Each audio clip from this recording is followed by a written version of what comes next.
praise, all praise for the gifts of this day.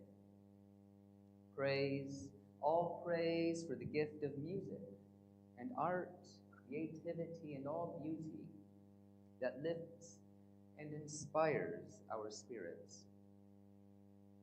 Praise for the gift of new life and for the gathered community in this house of light for all people.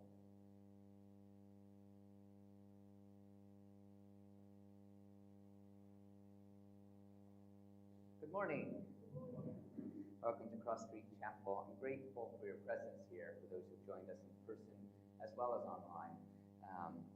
And I hope that whatever it is that you're looking for in this space, joy or sorrow, a chance to share laughter or tears, perhaps you come hoping to hear a few words of wisdom, or maybe just a chance to connect with one another, or to rest with the divine.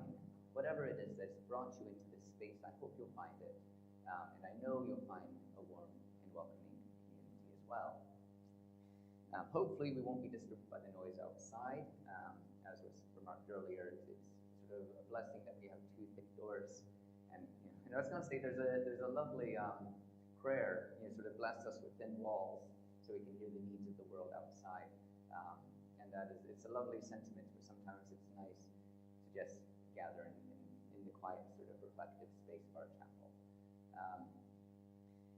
Today as well, in addition to all of those reasons that we might come to chapel, we celebrate our volunteers. We celebrate the people who give their time and their energy, their passions to help carry on the tradition and the mission of our chapel. So I'm hoping that those who have participated over the past year will be able to reflect on the gifts that they've brought and hopefully feel a sense of gratitude that the chapel gives to them in recognition of their service. We had those anonymous words to light our chalice. We now turn to Shantira McBride to bring us deeper into our time of worship. I am a recipient of unconditional love. I am a volunteer. Shantira McBride. And let us sing our first hymn in the Purple Book, Peter Sampson's number 90, Let Us Give Thanks and Praise, hymn number 90.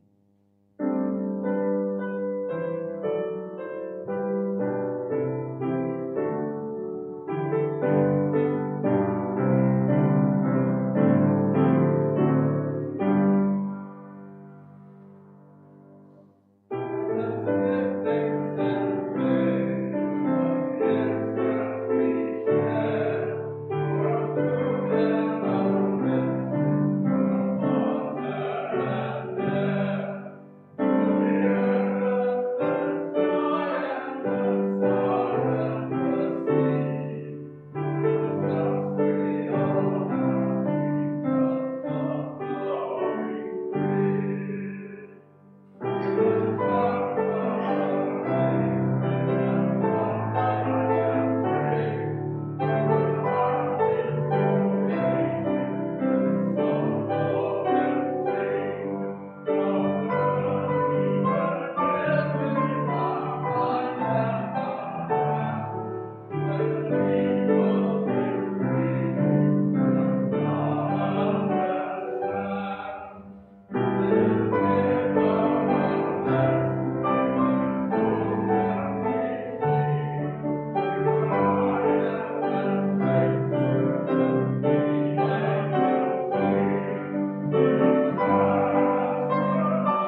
We turn to a time of prayer with these words of Alex Brianson.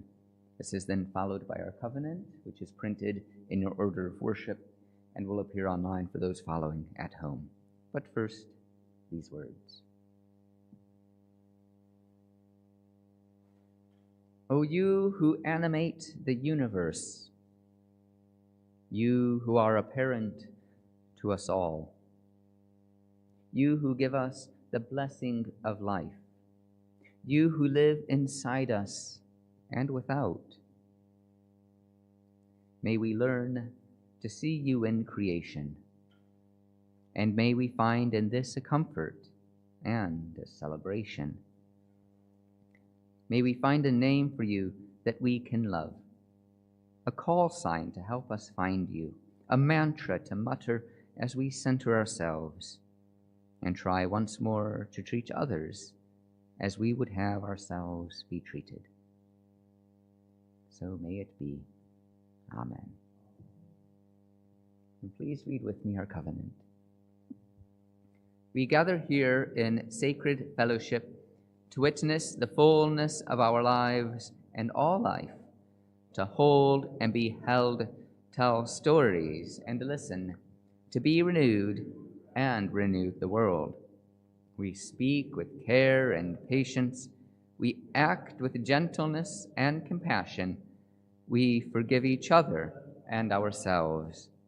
In faith that we build beloved community, we renew our covenant today. Amen.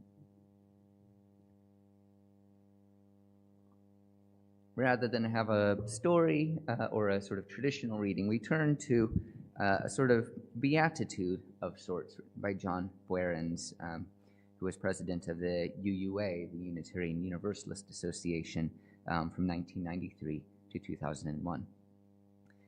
This is in recognition, as I said before, of all those who have volunteered and helped out in the chapel. I was going to say over the past year, but we can include years previous as well. Blessed are those, by John Boerens. Blessed are those who yearn for deepening more than escape, who are not afraid to grow in spirit. Blessed are those who take seriously the bonds of community, who regularly join in celebration and learning, who come as much to minister as to be ministered unto. Blessed are those who bring their children, who invite their friends to come along, to join in fellowship, serving, learning, and growth. Blessed are those who support the church and its work by their regular, sustained, and generous giving, and who give of themselves no less than their money. Blessed are those who know that the church is often imperfect, yet, rather than harbor feelings of anger or disappointment, bring their concerns and needs to the attention of the church leaders. Blessed are those who, when asked to serve, do it gladly, who realize that change is brought about through human meeting, who do the work of communities and stay till the end. Blessed are those who speak their minds in meetings, who can take and give criticism, who keep alive their sense of humor. Blessed are those who know that the work of the church is the transformation of society, who have a vision of beloved community transcending the present, and who do not shrink from controversy, sacrifice, or change. Blessed are they indeed.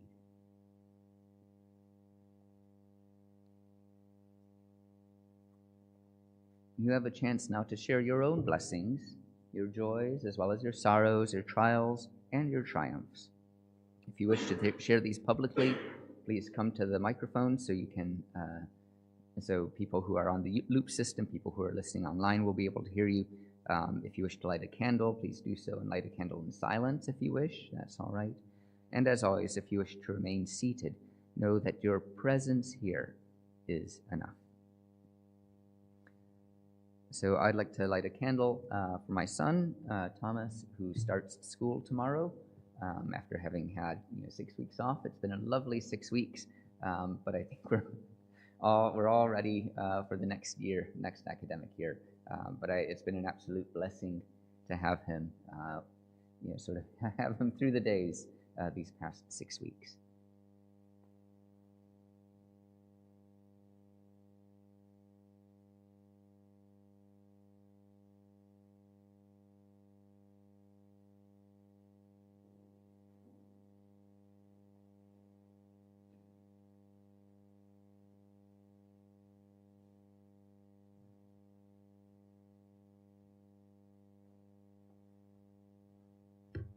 Well, good morning to you. My name's Paul from Derbyshire, and I've come to Manchester, my home city, and it's been many decades since I've been here on a Sunday.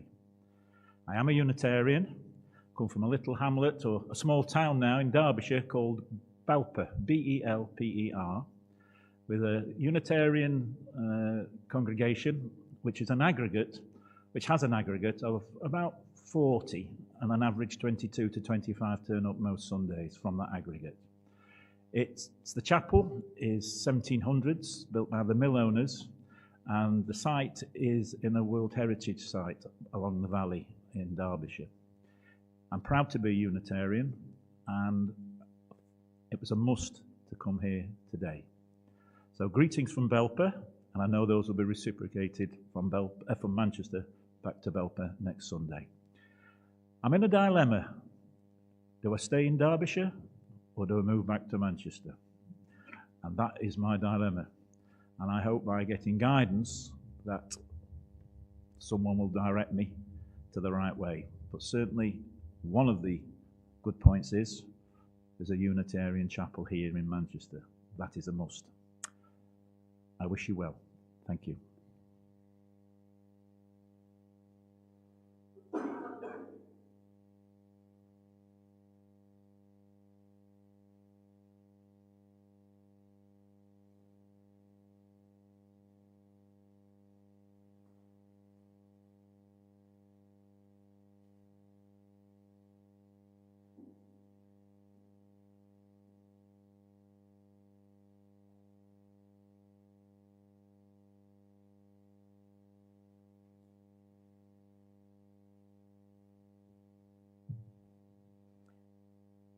I'm thinking of the various people I know suffering from different forms of dementia, Alzheimer and others. And I would like to send light to them and to those members of their families who are most affected and are working so hard to care for their loved family members.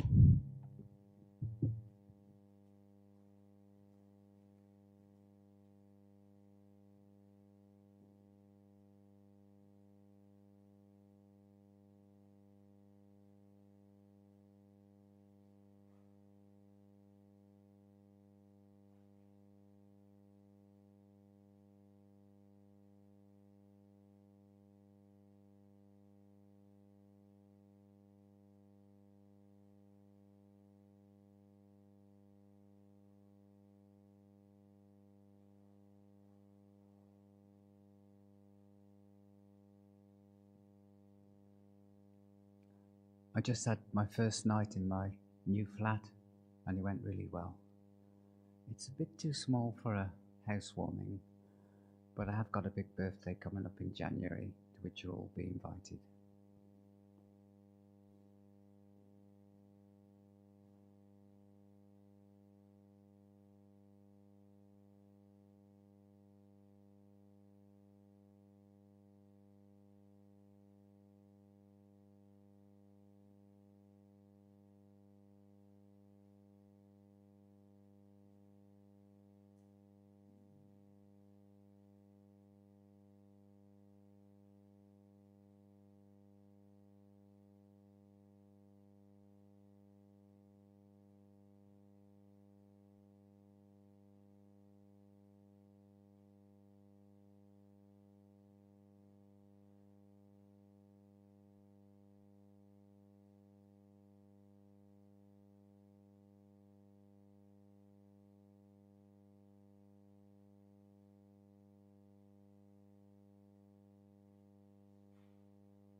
I light this candle in thanks for a really good day at Didsbury Pride yesterday.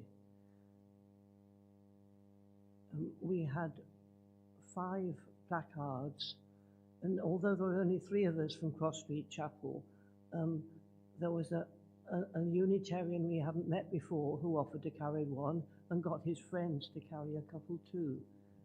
And we had all sorts of queries, people asking about same-sex blessings or weddings.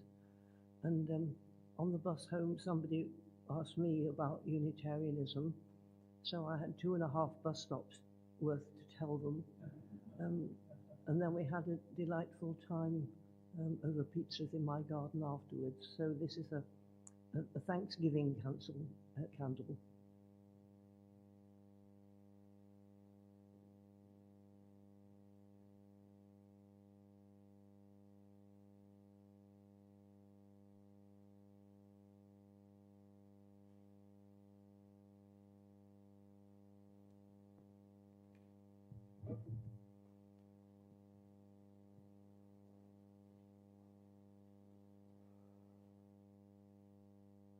For all those joys and sorrows here spoken, and those that remain silently in our hearts. Let's join together in singing our next hymn in the Green Book now, William Oliver's Life's Great Gifts, hymn number 249.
Our second reading comes from the Reverend Robert Walsh, entitled In the Present.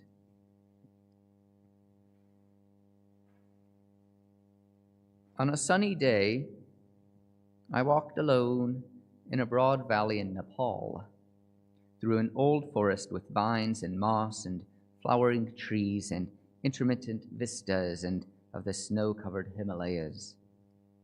I came upon a clearing in the woods and saw there a holy man, a monk in an orange robe, head shaved, back bent with age, chopping wood. I had conflicting impulses. I wanted to ask him questions. What was his name? Where did he live? What was his life like? I wanted his blessing, and I wanted to give him mine. And I wanted to pass by invisibly, noiselessly, doing nothing that would disturb him. Instead, I took out my camera and I took a picture of him. I tried to be as discreet as possible about it. I waited until he was not looking in my direction. I don't know whether he heard the sound. Then I put the camera away and moved on down the trail. I took the picture because I wanted to hold on to that moment, because I wanted to tell you the story. Now I have a small, still, two-dimensional memento of that moment. We can look at it. It will last for a while. The actual moment completely surrounded me. It had sounds and smells and movement, and it was only real for a moment. Now it's gone, and it will never happen again. I moved through that experience with my attention alternating between the present moment and a future time when I would be back home telling the story. It's what preachers call homiletic consciousness, which means going through life thinking, can I use this in a sermon? But it's not just preachers who do it. I imagine a painter would do the same, or a poet, or a novelist, or a teacher, a composer, or a storyteller. Anyone who uses the experiences of life in order to give something to someone else. But the more we stay in the future, thinking about telling the story, the less we are open to the power of the experience itself. The more we put a frame around the picture, the more it becomes only a picture and not a real event. Instead of living life each day, we are busy getting ready for life. Yet, if it were not for storytellers and photographs, I would never have gone to Nepal. So I will try to find a balance between being fully in the moment and being present to the whole of life, past, present, and future, here and there, that I may live this day today and also tell the story tomorrow. In the Present by Robert Walsh.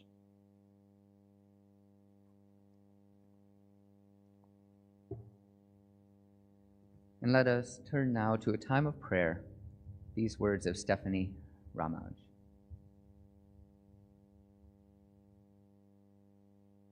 I try to pray.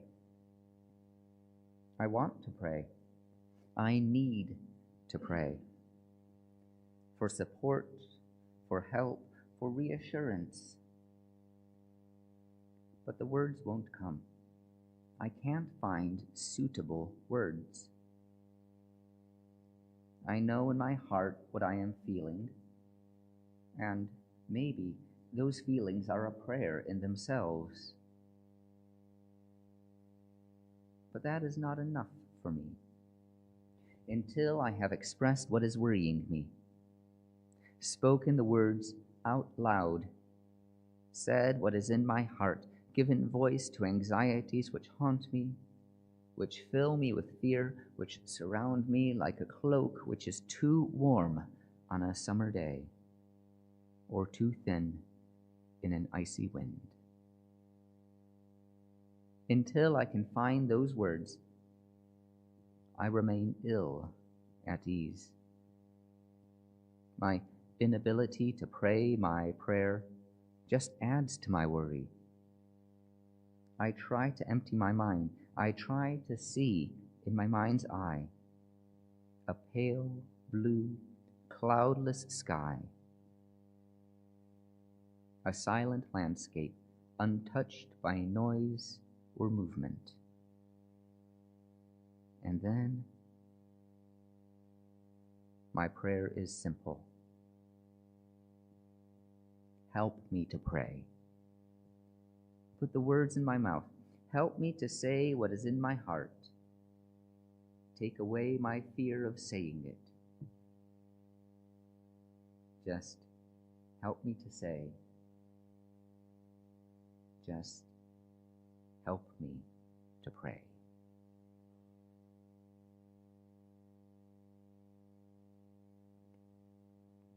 And so we enter into a period of silence for reflection, meditation, contemplation, and personal prayer.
We come now to our next hymn, returning to the Green Book, Bruce Findlow's number 15, For All That Is Our Life, hymn number 15.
I've been sorting through my vestry, and boy, the things I have found.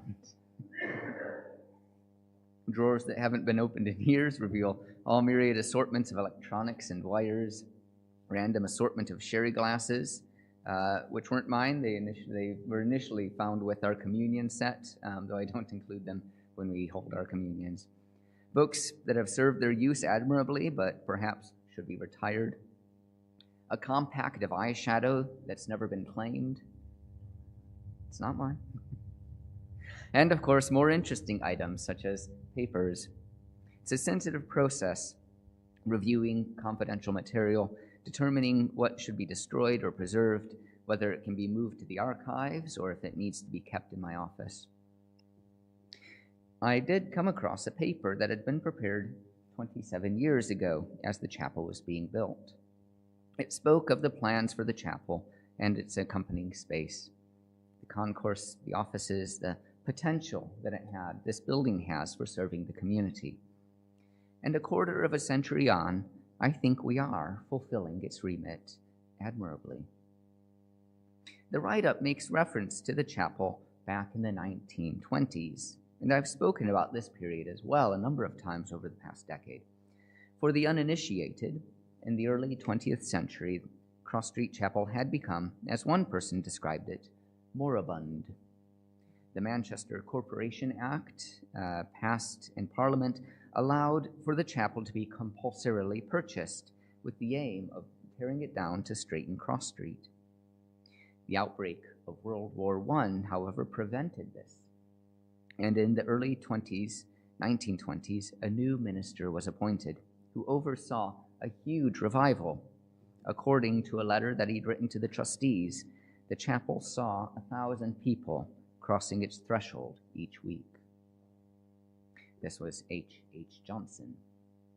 And there's a story that Johnson would, when he was invited to become the minister here, would only accept the post with the condition that money be set aside for promoting the chapel. This was actually quite a contentious issue, and older members did not understand why he wanted particularly a notice board erected detailing church times. He won in the end, and clearly this helped advertise to those who passed by. Later on, he would add to this the wayside pulpit, a lesson in a sentence that could be read across the road without breaking one's stride, considered to be the first of its kind in this country. As I said, I've detailed some of this story before, and it was interesting to see it on someone else's mind as this new building had been completed. These stories, they become part of our mythos, that truth which guides our values and gives us a sense of our identity. Unitarian, Dissenters, Cross Street Chapel. How much of our faith is our identity? Or rather, how does it manifest itself in our lives? It can feel difficult to assess, I think, especially from our faith. We don't have a set of prayers that we say once, twice, or many times in a day. Although as individuals, we might have words that are significant to us in times of challenge. We don't have dietary requirements, though the decision of what and how we eat may be guided by a deep sense of our ethics and spirituality. We don't have clothing that marks us as Unitarians, though some wear a chalice in some form to feel the presence of their faith. Personal convictions aside, what beyond our communal presence brings to mind who we are as a spiritual gathering?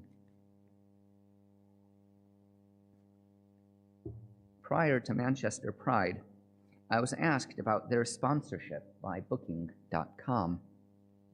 Some groups had found it difficult to reconcile an inclusive event being funded by a company that included in their listings contested land in the West Bank. I reflected on their email and found myself thinking, what is the Unitarian response to this? I knew some who were hoping to attend may be concerned, and others would still want to march.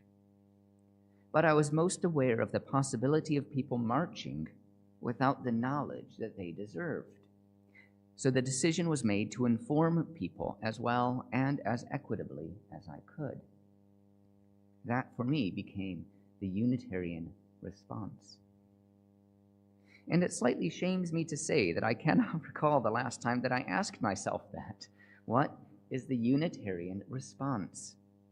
At least in an explicit sense. Living this faith, I so often expect my values to be inherently Unitarian that I don't need to ask myself, well, what is the Unitarian response to that? Because I am a Unitarian.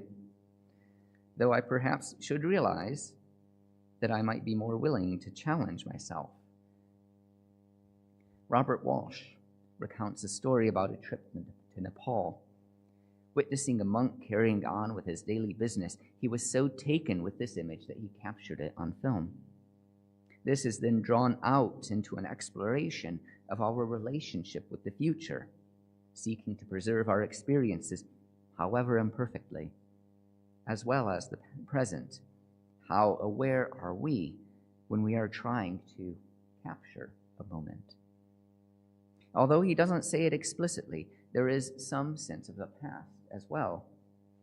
The photo will, as he says, last for a while, and he will be able to look back and recount the episode, similar to how we recount these events in the chapel's past, imperfectly, two-dimensionally, without the accompanying sounds and smells and action, but nevertheless, some essence of who we are as a community. But perhaps we should be careful about gazing too long at that photograph. H. Johnson understood that the chapel was entering a new period, that it could not simply rely on word of mouth or family legacies to carry on the church. It would need to reach out, and this would be best achieved by proclaiming its message on its own walls to those who passed by. The article that I read detailing this proviso remarked that those confused by his request were the members who rode into the church on a horse and buggy, who failed to realize just how many people walk past the chapel in any given week. I do not feel that I have the prescience of H. Johnson. I do feel a sense that times are changing, and how we proclaim our message beyond these walls needs to change as well. There is a disjoin where churches think the internet and social media is the way to speak to the masses. But the impact on people's lives is less than we may hope. It's easy to like something that's inspiring, and I say like in the Facebook sense of like. It's more difficult to sit in reflection with challenging words as the doom scroll carries on. However, we need to reach out to the people. I hope that we can find a way, because I think the world needs our message, a message of unconditional love, a message of intellectual respect, a message that both acknowledges scientific fact and spiritual truth, a message that those who are mocked by society have inherent value, a message that through engaging with difference, we become fuller persons ourselves, a message that empathy is a value worth fighting for, and forgiveness is a blessing. For many, the world feels devoid of these gifts, and so we must seek to ensure they carry on for the next generation. Returning to Robert Walsh, there's another dimension to his writing, his relationship with the monk. I took out my camera and I took a picture of him. I tried to be as discreet as possible about it. I waited until he was not looking in my direction. I wonder what he would have done were it someone in regular clothes and not those orange robes of the monk. The fact that he can tell it as a monk suggests this for him is a special moment, that it's worthy of being captured. But I wonder what the monk was thinking. It may have been some profound truth, as we often project onto monks. It may have been something mundane. It might even have been nothing at all, but just a focus on the task at hand. The same collection of thoughts that we all have as we wash the dishes, the clothes, prepare the food, or a million other jobs that simply have to be done. Without making too much of a judgment on the reading, I did include it after all, I do wonder how we would feel being photographed going about our lives, or, as he muses, being asked to give a blessing. When my faith or my position has been clear, for instance, when I'm out wearing a dog collar, this can happen. People hope to receive some words from me, some words of comfort or assurance or love, or they let me know that they need to be listened to, and I listen to them as best as I'm able. All this comes back, though, to the topic of the day, volunteering. We may not always appreciate that the work we do in this service of this community is always an expression of our faith. Paying bills, preparing the chapel, overseeing administration, preparing the refreshments, tending the garden. We may see them sometimes as jobs that simply need to be done, occupations and hobbies, tasks that we are perhaps proficient in or excited about. Any number of reasons. We may not always see our faith in these tasks, but it is there. Anything that bolsters this chapel, that supports this congregation, that contributes to that message of radical love and acceptance in a world and society that tramples on the lives of those who are the least amongst us. Anything that is done in service of this message is a blessing. And those that have contributed are a blessing. Our work is all vital. We are all keystones supporting this chapel, each other, and this movement. As Aldous Huxley remarks, nothing short of everything will really do. I'm grateful for all the keystones here, for everyone who helps out in all your many ways. And I try to give some specific thanks at the end of worship, at services like this, at our annual general meeting. Early on in my ministry, it had been suggested that doing this so frequently, would make it seem cheap or routine. That it perhaps would not have the emotional resonance, or perhaps might sound like I'm merely rambling off some names at the end of the hour. It certainly hasn't felt like that for me, and I hope that it hasn't come off that way, because I do feel blessed by all of you. And I am thankful for all that you do. And I hope those words and my appreciation and the chapel's appreciation can be felt in your hearts as I feel it in mine. Amen.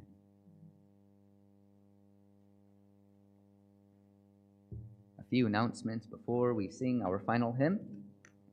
The Unitarians for Climate Justice are holding their Faith in Our Future, Part 2, on the 14th here at the chapel. It's an all-day event. I think it is ticketed. There's flyers available in the concourse. I'll put a few in the Percival Suite so you can look them over during the tea and coffee. As well, for those who might not know, there is a memorial service today at 2 for Len Alden, who is he was a member of the Manchester Liberal Jews. He and his wife Phyllis were closely connected to the chapel and involved in our activities in the choir. The RSVP for the food has passed, but I'm sure we can include other people if you haven't formally let us know you were joining. As always, please do join us for the tea and coffee afterwards. Do we have someone to help with the tea and coffee? Thank you, Anne. There is a communion as well after the service. Our communion here at chapel is just a sort of short service. We use gluten-free, wheat-free, and dairy-free bread. So it hopefully should be as inviting for everyone, depending on your dietary requirements. And we use grape juice as well. Like I say, it's a short service appended to the end. I'll speak more at the postlude about that. You're invited. Everyone is invited to join, but no one is required to participate. So if you wish to attend and participate, you can. If you wish to simply observe, that's fine. And if you wish to go out early, that's fine too. Are there any announcements from the congregation?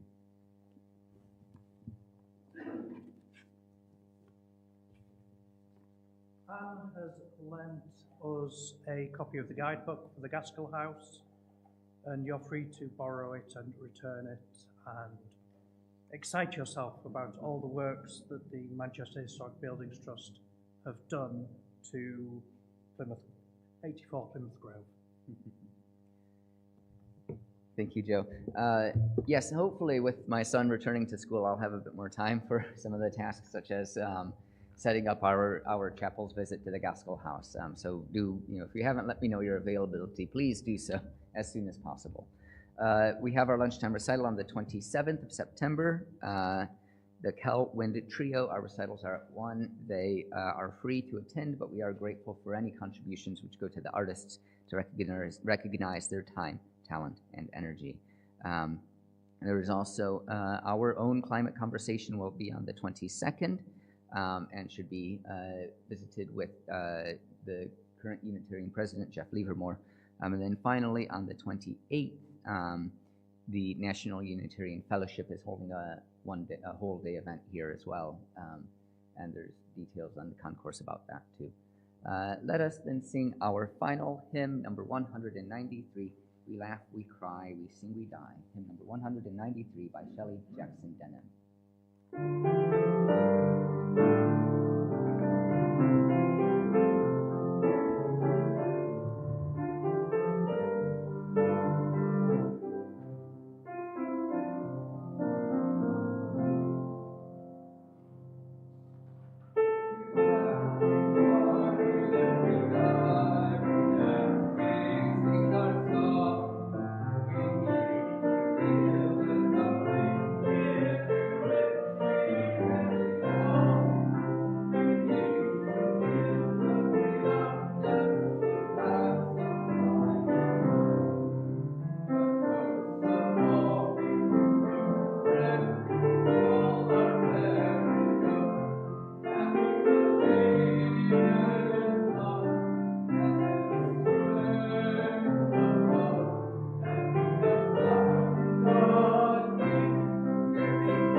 Thank you, Aaron, for the music. We thank Sonia for these beautiful flowers. Thank you, Joe, for the IT, and Sonia and Joe for helping to set up, and Anne for the tea and coffee that we're about to enjoy. If you are staying for the communion, if you're participating, please come to the front row. If you are just observing, you can go to one of the other rows. and it will be set up during the postlude. Thank you as well to all of you for creating and sharing worship today. We close with the words of James Curtis. I wish for you, all around you, people who love easily and forgive quickly, whose eyes are stars when you are night, whose voices are trumpets when you are silence. I wish for you, people about you who are gifts in themselves and whose presence in your life is an all year round